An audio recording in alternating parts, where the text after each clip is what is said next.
Okay, I think we've lost that connection with Neha.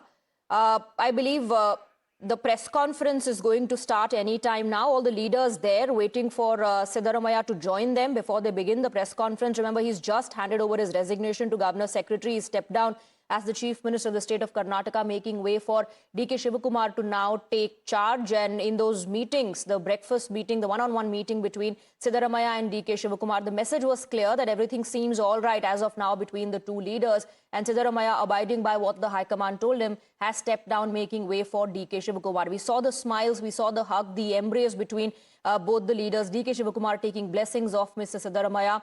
The press conference to begin any time now. We are on standby. Everybody, of course, wants to know what Mr. Siddaramaiah has to say after submitting his resignation. What will he have to say about what the High Command conveyed to him, the conversation that he had with the High Command in the national capital, and what are his expectations as he hands over power to D.K. Shivakumar, and as this power transition takes place, something that D.K. Shivakumar has been waiting for a really long time. Remember, right after the government was formed in the state of Karnataka, D.K. Shivakumar's first message to his supporters was to wait. He said that's what the High Command has told him, to wait, that his turn will come.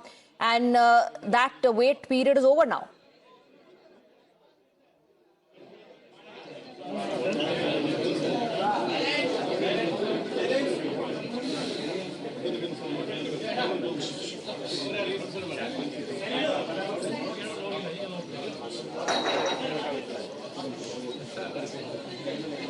ಆಯ್ತಾ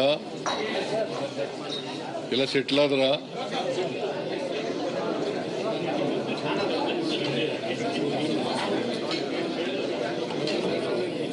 ಎಲ್ಲ ಮಾಧ್ಯಮದ ಸ್ನೇಹಿತರೆ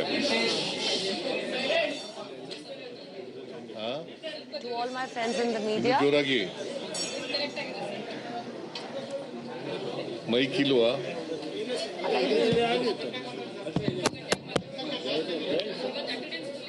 ಕೇಳಿಸ್ತಾ ಇದೆ ಎಲ್ರಿಗೂ ಮಾಧ್ಯಮದ ಸ್ನೇಹಿತರೆ ನಿಮ್ಮೆಲ್ಲರಿಗೂ ನಮಸ್ಕಾರ.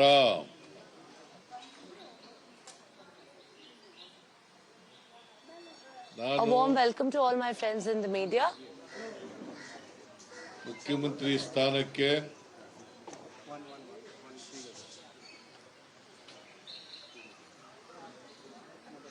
ರಾಜ್ಯಪಾಲರ ಭವನದಲ್ಲಿ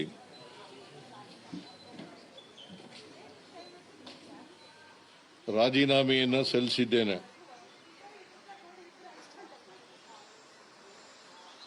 I have submitted my resignation to the governor's office. ರಾಜ್ಯಪಾಲರು ಊರಿನಲ್ಲಿ ಇಲ್ಲ, ಇವತ್ತು ರಾತ್ರಿ ಬರ್ತಾರೆ ಅಂತ ಹೇಳಿ ಅವರ ಕಚೇರಿನಲ್ಲಿ ತಿಳಿಸಿದರು. The governor is not in Bangalore. His office informed us that he would be returning tonight. ರಾಜೀನಾಮೆ ಪತ್ರವನ್ನ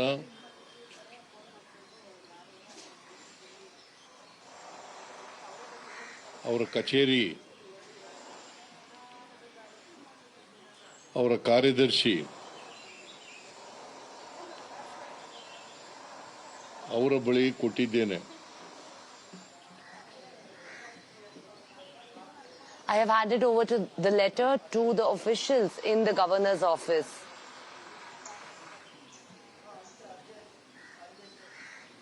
ನಾನು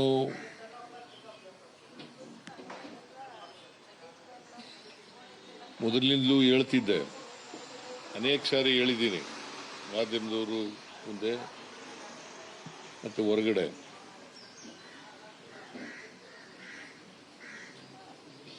ಹೈಕಮಾಂಡ್ನವರು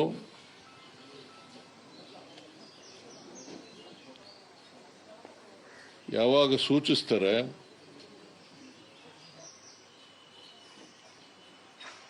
ಆವಾಗ ರಾಜೀನಾಮೆಯನ್ನು ಕೊಡ್ತೇನೆ ಅಂತ ಹೇಳಿದ್ದೆ. ಅದರ ಪ್ರಕಾರ I have said on multiple occasions that I would give my resignation when the High Command asks for it. ಹೈಕಮಾಂಡ್ನವರು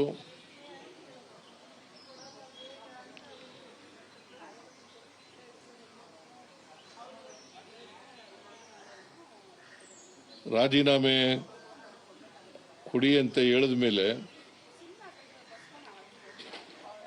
ನಾನು ನಾಳಿದ್ದು ರಾಜೀನಾಮೆ After ಕೊಡ್ತೀನಿ the ಅಂತ High ಹೇಳಿದ್ದೆ. Command ಅದರಲ್ಲಿ asked me to give my resignation in the recent meeting that was held, ಹಾಗಾಗಿ ಇವತ್ತು ರಾಜೀನಾಮೆಯನ್ನು ಸಲ್ಲಿಸ್ತಾ ಇದ್ದೇನೆ.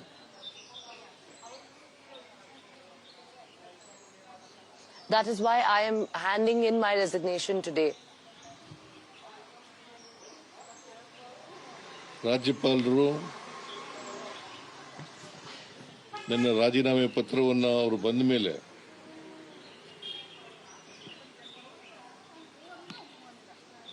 ಅಂಗೀಕಾರ ಮಾಡ್ತಾರೆ ಅಂತೇಳಿ ಸಂಪೂರ್ಣ ವಿಶ್ವಾಸ ಇದೆ.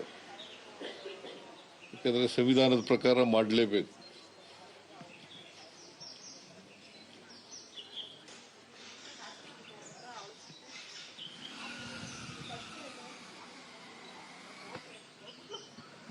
ಅವರು I have hope that once the governor procedure returns, ಏನ್ he would ಮಾಡ್ತಾರೆ accept the ಅವ್ರಿಗೆ resignation. ಬಿಟ್ಟಿದ್ದು. He has to abide by the constitution. ಆದರೆ ಒಂದ್ಸಾರಿ ಮುಖ್ಯಮಂತ್ರಿಗಳು ರಾಜೀನಾಮೆ ಕೊಟ್ಟ ಮೇಲೆ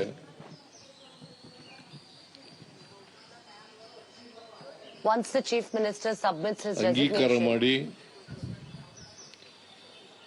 ಮುಂದಿನ ಮುಖ್ಯಮಂತ್ರಿಗೆ ಅವಕಾಶ ಮಾಡಿಕೊಡ್ಬೇಕಾಗಿರ್ತಕ್ಕಂಥದ್ದು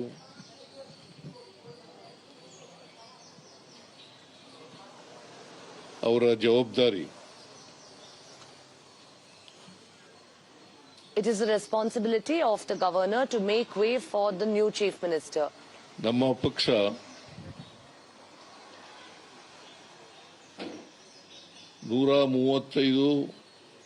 +1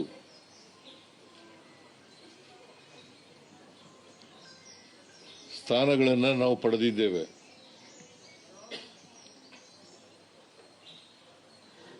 Our party has secured ಜೊತೆಯಲ್ಲಿ 135 plus ಇಬ್ಬರು ಇಂಡಿಪೆಂಡೆಂಟ್ಸ್ ಕೂಡ ನಮ್ಮ 136 ನಮ್ಮ ಸರ್ಕಾರಕ್ಕೆ ಬೆಂಬಲವನ್ನು posts ವ್ಯಕ್ತ in the ಮಾಡಿದ್ದಾರೆ. election. We have got a clear mandate from the people. ಅದರಿಂದ ನಾವು ಸಂಪೂರ್ಣ ಬಹುಮತದಲ್ಲಿದ್ದೇವೆ. That being the case, we are in an absolute majority. ಅದರಿಂದ ಮುಂದಿನ ಮುಖ್ಯಮಂತ್ರಿಗೆ ಅವಕಾಶ ಮಾಡಿಕೊಡಬೇಕಾಗಿರ್ತಕ್ಕಂಥದ್ದು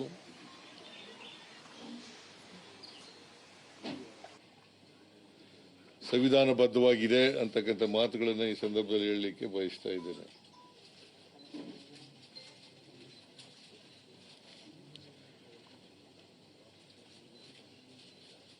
ಕರ್ನಾಟಕದ ಮೇರು ನಟ ರಾಜ್ಕುಮಾರ್ ಅವರು ಅಭಿಮಾನಿ ದೇವರು ಅಂತ ಕರೀತಾ ಇದ್ರು.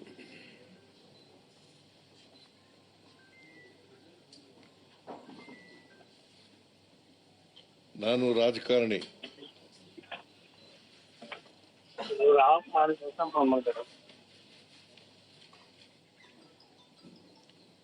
ನಾನು ಸಂವಿಧಾನನೇ ನಮ್ಮ ಧರ್ಮ ಅಂತ ತಿಳ್ಕೊಂಡಿರ್ತಕ್ಕಂಥವನು.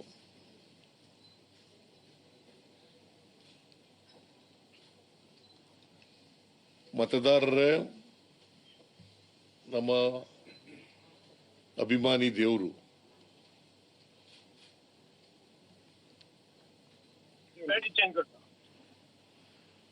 ಕನ್ನಡ ನಾಡಿನ ಕರ್ನಾಟಕದ 7 ಕೋಟಿ ಜನಸಂಖ್ಯೆ ಸೇವೆ ಮಾಡತಕ್ಕಂತ ಅವಕಾಶ ನನಗೆ ಸಿಕ್ಕಿತ್ತು. I had the opportunity to serve over 7 crore population in the state of Karnataka. 2 ಬಾರಿ ವಿರೋಧ ಪಕ್ಷದ ನಾಯಕನಾಗ್ತಕ್ಕಂಥ ಅವಕಾಶ ಸಿಕ್ಕಿತ್ತು.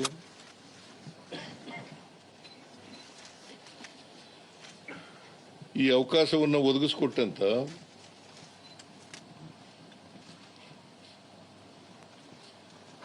ಸೋನಿಯಾ ಗಾಂಧಿ ಅವರಿಗೆ,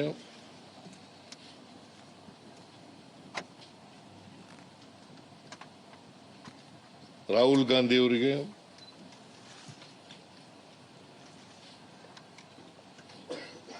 ನಮ್ಮ Sonia Gandhi to Rahul ಅಧ್ಯಕ್ಷರಾದಂತ Gandhi, Mallikarjuna Kharge ಅವರಿಗೆ, To my party president Mallikarjun Kharge, ಈ ಸಂದರ್ಭದಲ್ಲಿ ಅಪಾರವಾದಂತ ಧನ್ಯವಾದಗಳನ್ನ ಅವ್ರಿಗೆ ತಿಳಿಸ್ತಕ್ಕಂಥ ಕೆಲಸವನ್ನು ಮಾಡ್ತೇನೆ. I want to convey my heartfelt gratitude to Sonia Gandhi, to Rahul Gandhi, and to my AICC President ಸೇರಿದ್ದು Mallikarjun Kharge for this 2006. opportunity given to me.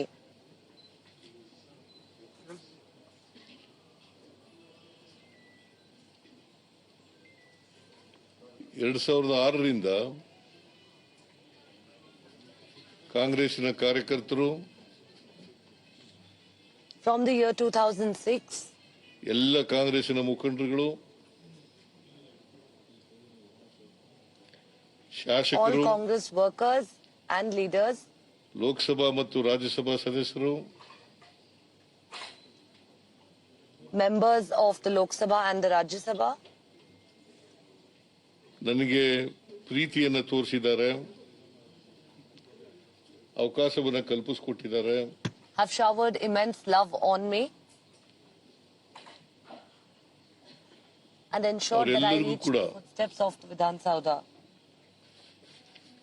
ಈ ಸಂದರ್ಭದಲ್ಲಿ ಧನ್ಯವಾದಗಳನ್ನ all of them. ಹೇಳಲಿಕ್ಕೆ ಬಯಸ್ತಾ ಇದ್ದೇನೆ. I want to convey my heartfelt gratitude. ನಾನು 2 ಸಾರಿ ಮುಖ್ಯಮಂತ್ರಿ ಆಗಿರುವಾಗ 2023ರಿಂದ 18ರವರೆಗೆ ಮೊದಲನೇ ಸಾರಿ, 2013ರಿಂದ When I was the chief minister twice, 18ರವರೆಗೆ, first time from 2013 to 18, ಆಮೇಲೆ 23ರಿಂದ ಇಲ್ಲಿವರೆಗೆ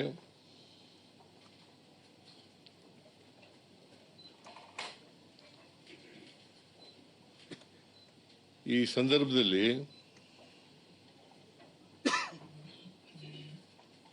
ನನ್ನ ಜೊತೆ ಕೆಲಸ ಮಾಡಿದಂತ ನನ್ನ ಸಹೋದ್ಯೋಗಿಗಳು,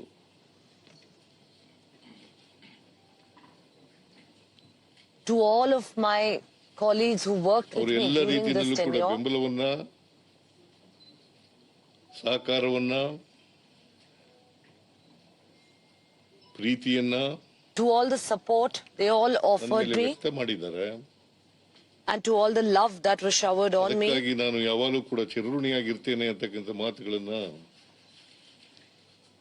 ಈ ಸಂದರ್ಭದಲ್ಲಿ ತಿಳಿಸಲಿಕ್ಕೆ I will always be grateful for the love, support showered on me by all of my colleagues during my two ನಾನು tenures from 2013 to 18 and from 2023 ಹಳ್ಳಿಗಾಡಿನಿಂದ till now. ಬಂದಂತವನು. I will always be indebted to them. I am someone who's come from a very small village. ನಾನು ಮುಂದೊಂದು ದಿನ ಶಾಸಕನಾಗ್ತೇನೆ, ಮಂತ್ರಿ ಆಗ್ತೇನೆ,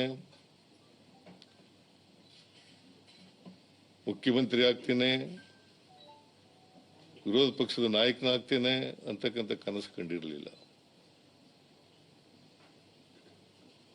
I had never dreamt that I would become a leader, an MLA, a chief minister, a leader of opposition ನಾನು someday. ರಾಜಕಾರಣಕ್ಕೆ ಬಂದದ್ದು ಆಕಸ್ಮಿಕ.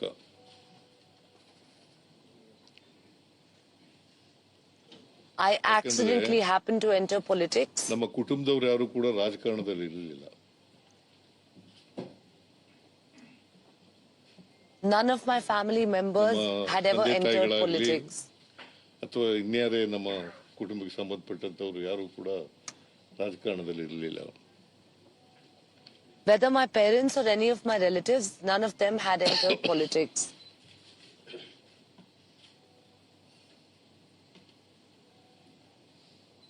ನಾನು ಮೊದಲಿನಿಂದಲೂ ಕೂಡ ರಾಜಕಾರಣಕ್ಕೆ ಬಂದಂದಿನಿಂದ Right from the start, it never felt like I had entered politics. Buddha, Basava, Baba Saheb Ambedkar, Gandhiji, Buddha, Baswa, Baba Buddha. Sahib Ambedkar, Gandhiji. ತತ್ವಾದರ್ಶಗಳಲ್ಲಿ ನಂಬಿಕೆ ಇಟ್ಕೊಂಡಿದ್ದಂಥವನು. I'm always someone who believed in their ideology. ಸಂವಿಧಾನದಲ್ಲಿ ಅಪಾರವಾದಂಥ ಗೌರವ ಇಟ್ಕೊಂಡಿರ್ತಕ್ಕಂಥವ್ರು. I am someone who has believed deeply in the Constitution. ಎಲ್ಲ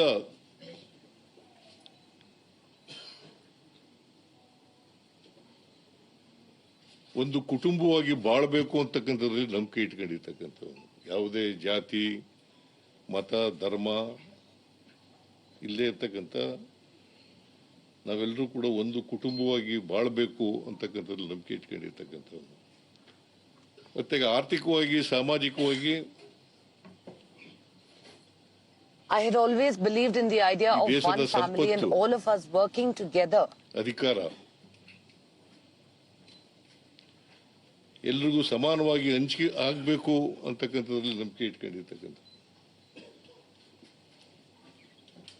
I always believed that everybody is entitled to an equal share.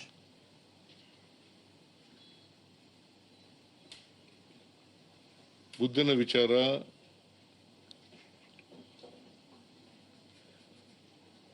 ಬಸವಣ್ಣವರ ವಿಚಾರ, ಗಾಂಧೀಜಿಯವರ ವಿಚಾರ,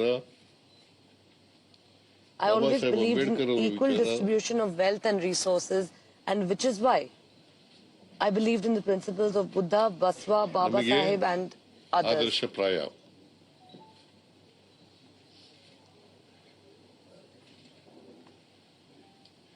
ಇಡೀ ಸಮಾಜ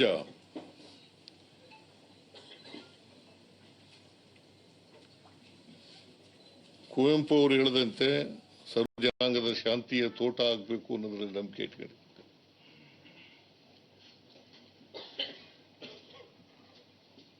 ಇಡೀ ಸಮಾಜ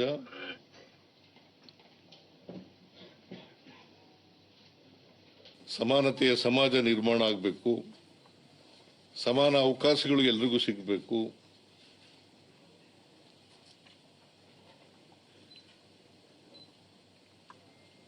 everyone should be entitled to equal opportunities. ಸಮಾನ ಅವಕಾಶಗಳು ಇಲ್ಲದೇ ಇರೋದ್ರಿಂದಲೇ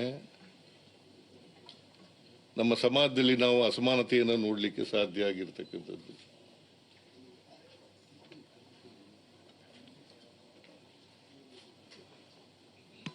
I have always believed that society must be equal and everyone should get equal opportunities.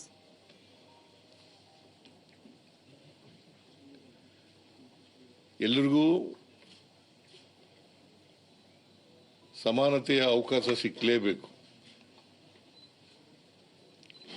ಅದಕ್ಕಾಗಿ everybody must be entitled to equal opportunities. 2013 ರಿಂದ 2018 2023 ರಿಂದ during my first tenure from 2013 to 2018,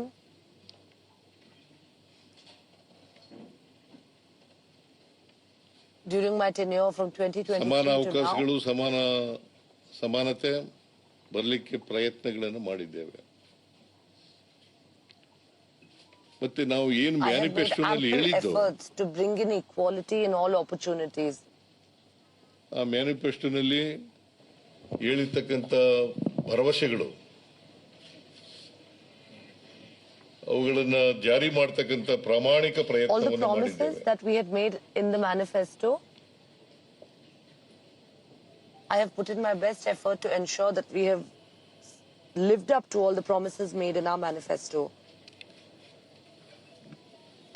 2013 ರಿಂದ 2018 ನಮ್ಮ manifesto ಮೂಲಕ 165 ಭರವಸೆಗಳನ್ನು ಕೊಟ್ಟಿದ್ದು. ಆ ಭರವಸೆಗಳಲ್ಲಿ We had given over 158 165 ಭರವಸೆಗಳನ್ನು promises in our manifesto.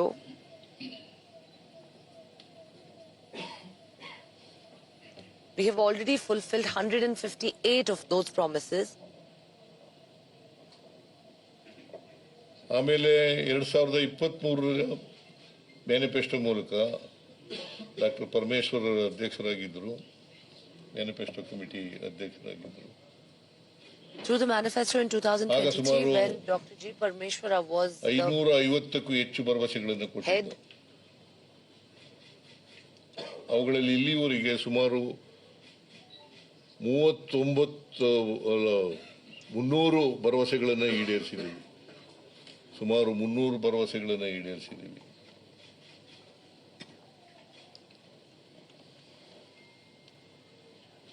ಇದ್ರ ಜೊತೆಗೆ 5 ಗ್ಯಾರಂಟಿ ಯೋಜನೆಗಳನ್ನು ಕೂಡ ಘೋಷಣೆ ಮಾಡಿದ್ದು.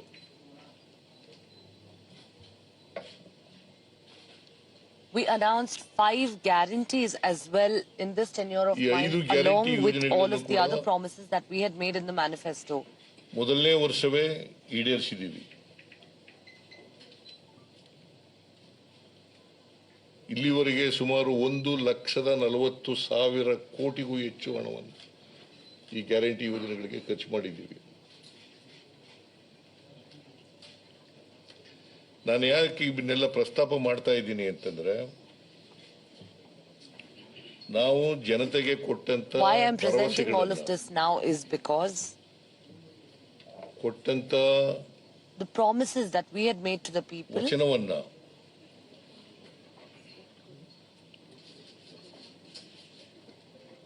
ಈಡೇರಿಸತಕ್ಕಂತ ಪ್ರಾಮಾಣಿಕ ಪ್ರಯತ್ನವನ್ನು ಮಾಡಿದ್ದೇವೆ. ಮಾತಿಗೆ ತಪ್ಪಿಸ್ಕೊಳ್ತಕ್ಕಂಥ ಕೆಲಸವನ್ನ ಮಾಡಿಲ್ಲ. we have made ample efforts to walk the talk. ಇದು ನನಗೆ ಮತ್ತು ನಮ್ಮ ಪಕ್ಷಕ್ಕೆ ಸಂತೃಪ್ತಿಯನ್ನ ಕೊಟ್ಟಿರ್ತಕ್ಕಂಥ ವಿಚಾರ ಅಂತಕ್ಕಂಥದ್ದನ್ನು ತಮಗೆ ತಿಳಿಸ್ಲಿಕ್ಕೆ ಬಯಸ್ತಾ ಇದ್ದೇನೆ.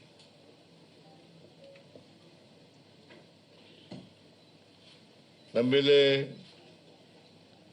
ಅಪಪ್ರಚಾರ ಮಾಡಿದ್ರು ವಿರೋಧ ಪಕ್ಷದವರು. Many in the Including- opposition spoke ill about us, None other than Prime Minister of the country. including none other than the Prime Minister of the country. ಈಡೇರಿಸಲಿಕ್ಕಾಗಲ್ಲ,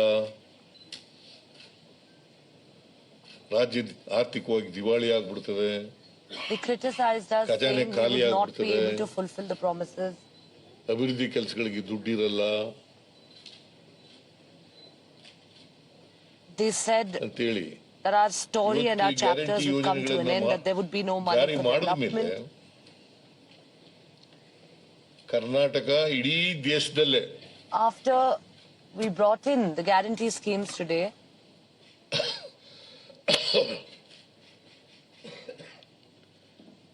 ತಲಾ ಆದಾಯದಲ್ಲಿ ನಂಬರ್ 1 ಸ್ಥಾನದಲ್ಲಿದ್ದೇವೆ. Karnataka still stands ತಲಾ ಆದಾಯದಲ್ಲಿ at number 1. we are number 1 in the entire country. We are number 1 in the entire country.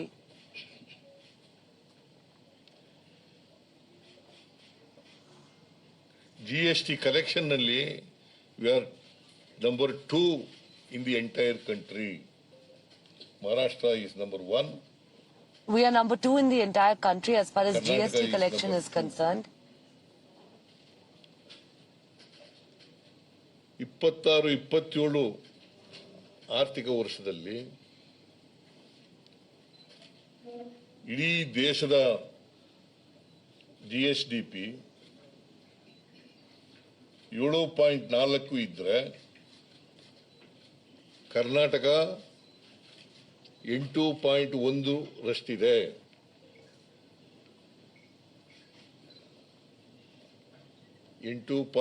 ರಷ್ಟಿದೆ.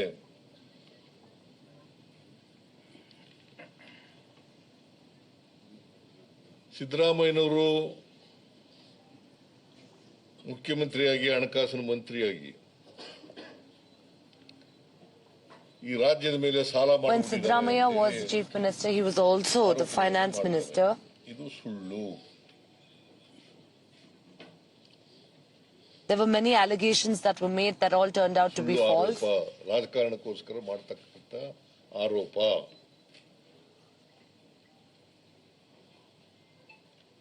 ನಾನು ಅಸೆಂಬ್ಲಿದಲ್ಲೂ ಕೂಡ ಹೇಳಿದ್ದೀನಿ, budget ಮೇಲೆ ಉತ್ತರ ಕೊಡುವಾಗ These were just mere allegations. ಅಸೆಂಬ್ಲಿನಲ್ಲೇ ಹೇಳಿದ್ದೀನಿ, ಉತ್ತರ ಕೊಡುವಾಗ GSDP fiscal responsibility act I have even answered in the Karnataka Assembly. ಅವತ್ತಿನಿಂದ ಜಾರಿನಲ್ಲಿದೆ. 2002ನೇ ಇಸ್ವಿ SM ಕೃಷ್ಣ ಅವರು ಮುಖ್ಯಮಂತ್ರಿ ಆಗಿದ್ದಾಗ.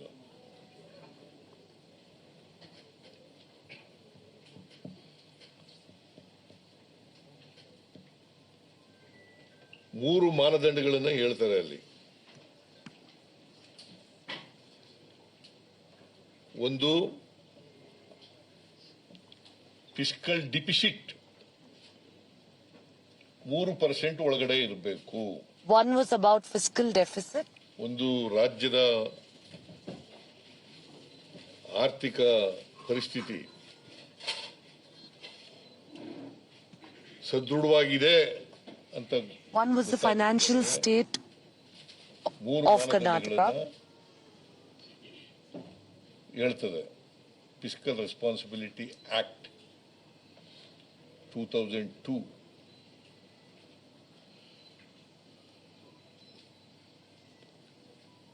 ಅದರ ಪ್ರಕಾರ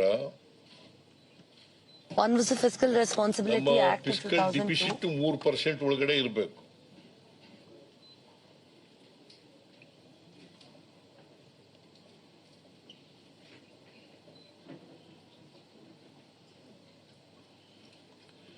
ನಮ್ಮದು 3% ಒಳಗಡೆನೆ ಇದೆ. ಕರ್ನಾಟಕದ ಫಿಸ್ಕಲ್ ಡಿಫಿಸಿಟ್ 3% ಒಳಗಡೆ ಇದೆ.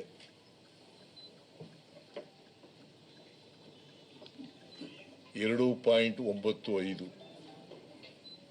Karnataka's fiscal deficit is well within 100%. ಆಮೇಲೆ ಸಾಲ ನಮ್ಮ GSDPಯ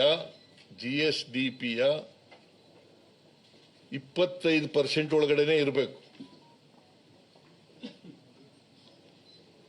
ಕರ್ನಾಟಕದ GSDP As per GSTP, our loan should be within 25%. 30 ಲಕ್ಷಕ್ಕೂ ಹೆಚ್ಚು. ಕರ್ನಾಟಕದ GSDP 30 ಲಕ್ಷಕ್ಕೂ ಹೆಚ್ಚು ನಮ್ದು GSDP.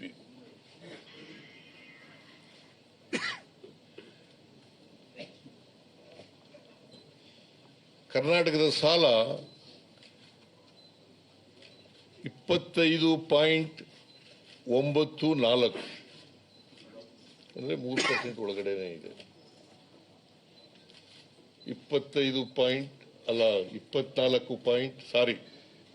ಅಂತ ಬರ್ಕೋಬೇಡಿ, 24.94 25% ಒಳಗಡೆ ಇರಬೇಕು. 24.94. ಆಮೇಲೆ ಇನ್ನೊಂದು ಏನ್ ಹೇಳ್ತದೆ ಮಾನದಂಡ ಅಂತಂದ್ರೆ ರೆವಿನ್ಯೂ ಸರ್ಪ್ಲಸ್ ಇರಬೇಕು.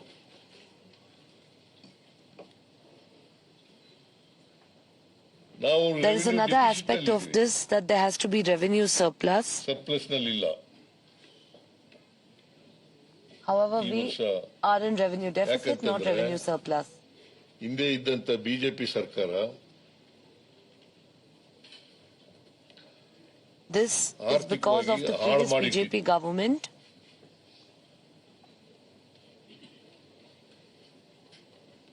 And because of the manner in which they spoiled the financial state of affairs. ಅಂದ್ರೆ 2026-27 ಸುಮಾರು This year, 19,000 ಕೋಟಿ revenue I beg deficit. your pardon, in the year 2006 and 7, there is a revenue ಅದು ಯಾಕೆ deficit. Deficit ಆಯ್ತು ಅಂತಂದ್ರೆ 15ನೇ ಹಣಕಾಸಿನ ಆಯೋಗ ನಮಗೆ Why the revenue ಕೊಡಬೇಕಾಗಿದ್ದಂತ deficit? ಹಣವನ್ನ ಕೊಡಲಿಲ್ಲ.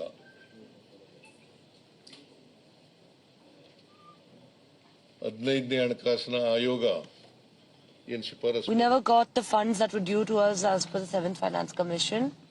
5,495 ಕೋಟಿ ಒಂದು ವಿಶೇಷ ಗ್ರಾಂಟ್ಸ್ ಅಂತ ಕೊಟ್ಟಿದ್ರು, ಅದು ಕೊಡ್ಲಿಲ್ಲ. ಆಮೇಲೆ ಕೆರೆಗಳ ಅಭಿವೃದ್ಧಿಗೆ ಬೆಂಗಳೂರಿನಲ್ಲಿ ಬೆಂಗಳೂರು ಸಿಟಿನಲ್ಲಿ ಕೆರೆಗಳ ಅಭಿವೃದ್ಧಿಗೆ 3,000 ಕೋಟಿ ರೆಕಮೆಂಡ್ We ಮಾಡಿ. were supposed to get grants, which we never got. Peripheral ring We were road ಗೆ supposed to get about 3,000 crores funds for lake development in Bengaluru. ಕೊಡ್ಲಿಲ್ಲ.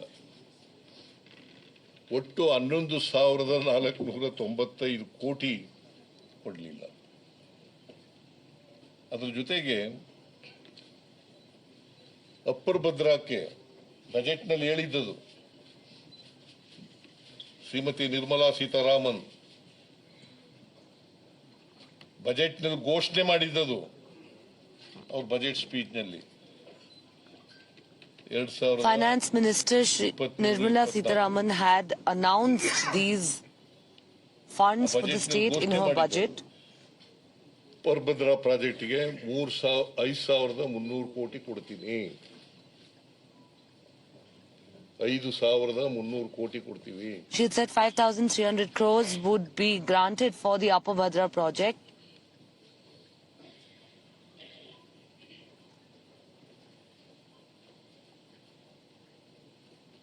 ಆಮೇಲೆ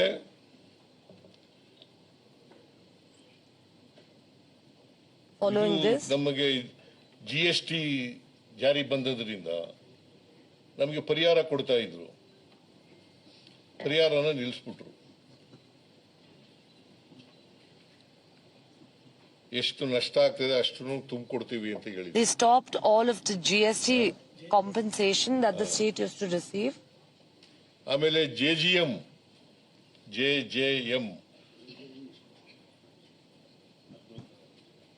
ಜಲ Jeevan Mission. The Chief Minister there also referring to another scheme, the JJM or the Jal Jeevan Mission scheme, where the state was supposed to receive nearly 10,000 crores. ಅದಕ್ಕೆ ನಾನು correct ಆಗಿ ಗೊತ್ತಿಲ್ಲದೆ ಇರೋದ್ರಿಂದ 17,000 crores, the Chief Minister says. ಅದು ಬರಲಿಲ್ಲ. ಆಮೇಲೆ NREGA stop ಮಾಡಿಬಿಟ್ರು. ನಾವೇ They even went on to stop ವರ್ಷದ್ದು ಹಣನೂ Manrega scheme of the central government. ಹಿಂಗಾಗಿ ನಮ್ಮ ಬಜೆಟ್ ರೆವಿನ್ಯೂ ಡಿಫಿಸಿಟ್ ಆಗಲಿಕ್ಕೆ ಕಾರಣ ಆಯಿತು. ಅದರ್ವೈಸ್ ನಾವು ಸರ್ಪ್ಲಸ್ ನಲ್ಲೇ This was the reason that our budget revenue became our budget deficit.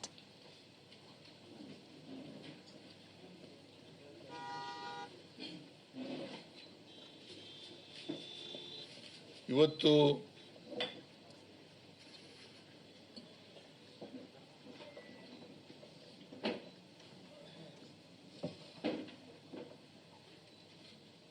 Guarantee ಯೋಜನೆಗಳನ್ನು ಜಾರಿ ಕೊಟ್ಟದ್ರಿಂದ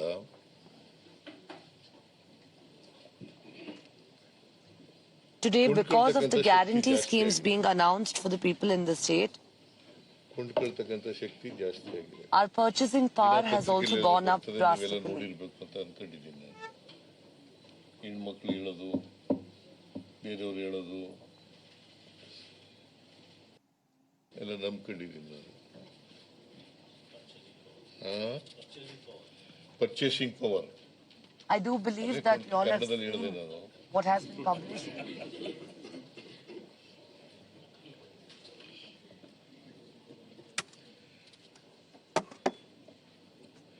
ನಾನು ಯಾವತ್ತೂ ಕೂಡ